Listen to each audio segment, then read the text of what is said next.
Wanna break you off. Relax and unwind. Could you ever fall in love with a young nigga like myself? And I've been thinking about you, nobody else. And my love is good for hell. Breaking news, a man is dead after he was hit twice by vehicles on the East Freeway. This happened around 10 last night. According to the Harris County Sheriff's Office, the victim tried to cross the freeway when he was hit. The driver of the first vehicle that hit him stayed at the scene and showed no signs of being drunk. Right now, investigators are searching for the second car that hit him. What's good, y'all? All right, so I just wanted to go ahead and tap in with y'all real quick. My lighting is not as good as I would like it to be. This big ass forecast right here, but bear with me. Yeah, me and Babe had to come out here so that he could do a picture so he can get his license. So congratulations to him. His hair license, by the way. And I just wanted to cover this story because I had just found out about it on the way down here, which is only a 45 to an hour drive to Colorado Springs, because we in Colorado Springs right now. And yeah, we on the highway, and I see everybody talking about this story on how this dude he got unalived on the highway in Houston after being hit by two cars following a argument with his boyfriend, or I guess a fight. I don't know the whole details, but I've been hearing in the community and through the grapevine that like they were fighting, or he was running from somebody who was, trying to abuse him, basically. I don't know that though, but basically they said that they were arguing at the least, and he kicked him out of his car. The boyfriend kicked him out of the car. I got the pictures up right here.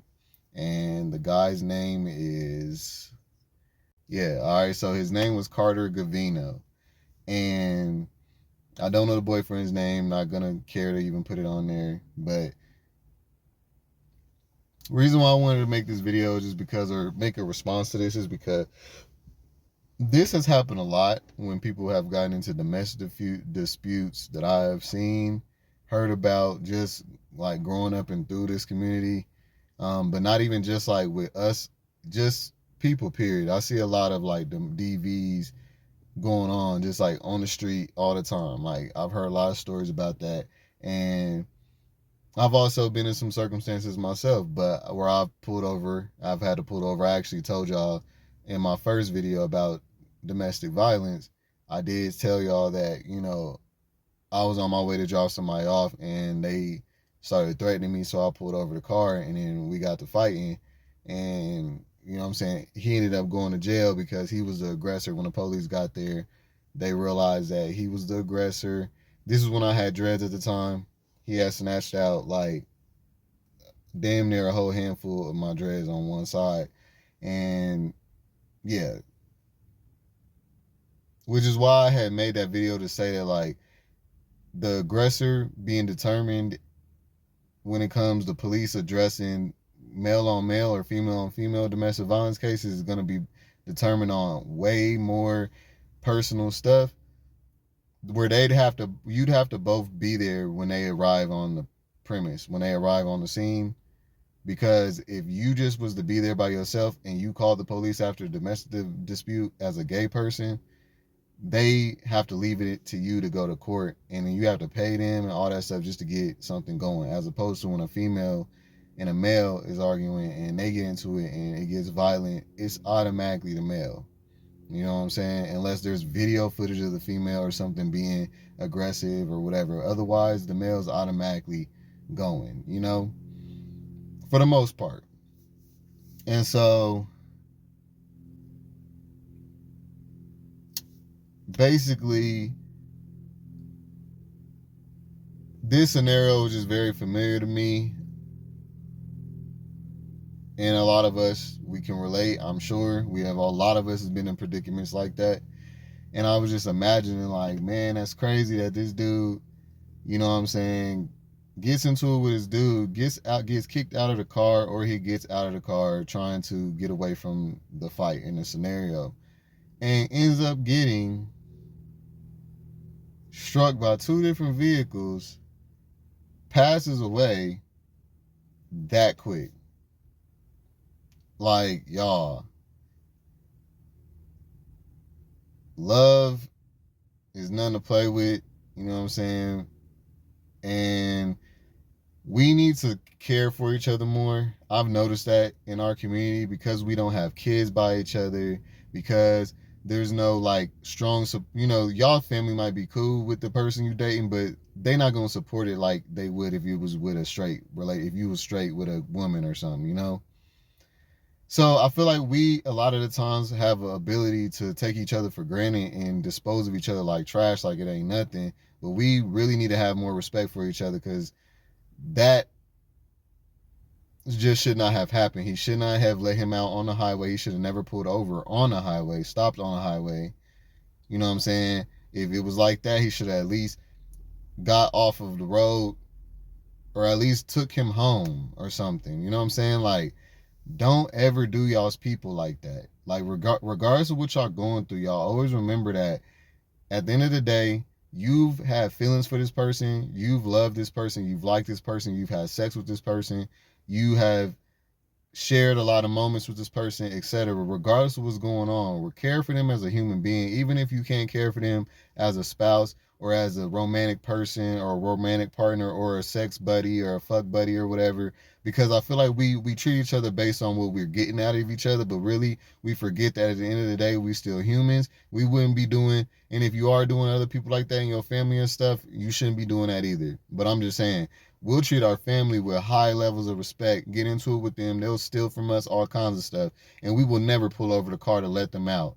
We be doing some dirty stuff to each other based on this homophobia that we've internalized, some of us in ways is subconsciously, and it's not even about day-to-day stuff. It's just about the fact that you grew up being punished for being gay, so you possibly do that to your spouse without even knowing it sometimes. You know what I'm saying? And so we got to really care for each other more, because there's never a situation where it's that serious that he had to be out on the street in the highway like that. You know what I'm saying? So rest in peace to that man, and condolences for all the family, all the friends. I've been seeing a lot of people say, R.I.P. him, so they obviously know him. He wasn't, you know, a stranger to the community, so it's like, I don't know a lot about it. I already did put up a clip of the news part I found about it. They didn't know much about it. All they know is the cars that struck them. They couldn't find the second car. Maybe they have by now, but the first car, they ain't charging him because they said that he wasn't in the wrong. You know what I'm saying? So a lot of people are arguing on social media saying that the guy, the boyfriend that put him out of the car, is the one that should be getting convicted. But we all know that there's a very slight, if not chance, that he won't even be convicted, because at the end of the day, nobody has evidence as to how he ended up in that highway in the first place. He could have got out of the car trying to flee the scene. You know what I'm saying? But I will say, for anybody, if you ever in a circumstance like this, do not run into the highway. I don't know if the car was stopped. Like, did he pull over on the side of the road, or did he literally stop in the fucking middle of the highway? Because I've seen where couples, you can see when people be fighting in the road, if y'all ain't ever witnessed it in traffic, because the car will stutter stop. Because when you get to doing this, you ain't focused on your feet like that, and you could literally just either press hard on the brake and just stop in the middle of straight up, just so that you know what I'm saying, or you could be rolling or something, letting it start and stop or whatever. So I don't know exactly what exactly happened, but if you ever are, don't ever get out of the car, y'all, and walk into the street. Stay on the side of the street, call your Uber, walk to the nearest exit, but do not go into the street, especially at nighttime. You know what I'm saying? Because cars cannot see you until you get right up on you. Like, I almost hit somebody the other day, and I was just turning. Like, they should not have been walking in the road, but I should have been able to see them, in my opinion, and I couldn't see him. And I barely missed this dude. You know what I'm saying? I was only going like probably 20 miles an hour though, so it wouldn't have been no fatalities going on. But it's just the fact that, like, you really can't see people in the dark, especially in some about the winter time. You can't see them.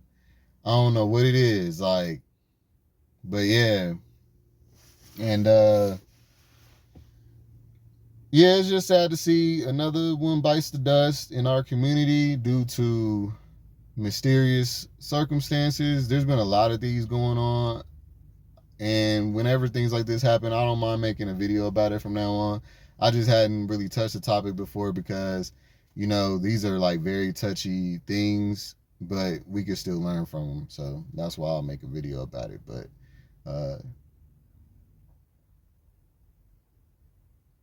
yeah, y'all, be more compassionate with each other. Love on each other more. Care about each other more, y'all. A lot of our arguments stem from us being selfish minded and we don't even realize it. Because nobody else gave us the love that we're wanting. So we don't know how to even give it. And sometimes don't even know how to receive it. And when you're not conditioned properly to be loving, that's why. And two people like that is going to argue. But y'all got to get down to the grit of what's going on with y'all and heal those wounds so y'all could be good for each other. Because like me and Babe could have had the same situation just now coming up here because we was on the highway. We ended up leaving late. He's upset because we leaving late, but it's really on him. You know what I'm saying? And he was almost taking it out on me for a second, but he checked himself real quick. And he was just like, you know what? I can't be mad at you because you was trying to leave earlier and I thought we had time and all this. And you know what I'm saying? Like we was both like, you know, I was like, all right, I got you, baby. And I apologize. You know, like I didn't say I apologize, but like, you know what I'm saying? I was like, I accept your apology. And, you know, like, I got you. Like, you know what I'm saying? I kept reassuring him while he was upset. Like, he thought we weren't going to get here on time. We got here on time and everything. Got here earlier, actually. And so, yeah, he was like, turn the car around. Like, just turn the car around. I don't even want to go no more. And if I didn't make the decision to say, no, we gonna keep going because I'm going to make sure you get your license. You know what I'm saying? And now he's thanking me for that. That I wasn't dramatic with him. Y'all gotta match energy where you level each other out. Y'all always think matching energy is matching exactly what the person is giving you. No, you need to match the energy in a way to get the resolution. You know what I'm saying? So while he was being negative, I was being positive because that's what's going to balance us out. Don't meet negativity with negativity. That's going to drive y'all down the drain. Y'all going to definitely break up eventually, if not right now. You know what I'm saying? That's what operating like a team is like. It's a dance. That's why I said relationships are a dance, a give and take. Not it's goes your way when you want it to. And you know what I'm saying? Like, you got to operate as a team. That's all I'm saying. So, yeah, because that brought me to this quote right here. I'm going to put right here that I saw earlier. Because a lot of people will say that they're matching energy, but really, y'all don't know how to match the positive energy or how to balance no relationship out. So, y'all just match what the person's doing, and it's a cop-out because really you don't have the good, positive energy to bring to the relationship. So, you're going to use their negative vibes and reactions as an excuse for you not to be no better. But really, if you was any better than that, you wouldn't even be entertaining somebody who was consistently and repetitiously being negative towards you. To match that energy, you would get around somebody who has positive energy and you would match theirs. But y'all can't do that because a positive person would want to be around your ass, because a positive person want people also who can bring and contribute good energy as well, not people who want to leech and suck off of theirs. You know what I'm saying? So, yeah. Just want to go ahead and throw that on there. And y'all know what it is. Like, comment, subscribe, because Kels will say so. I'll see you on the next one. Peace. No, I don't give a fuck about what anyone say. No, I don't give a fuck about what anyone say. Baby, how much I really take.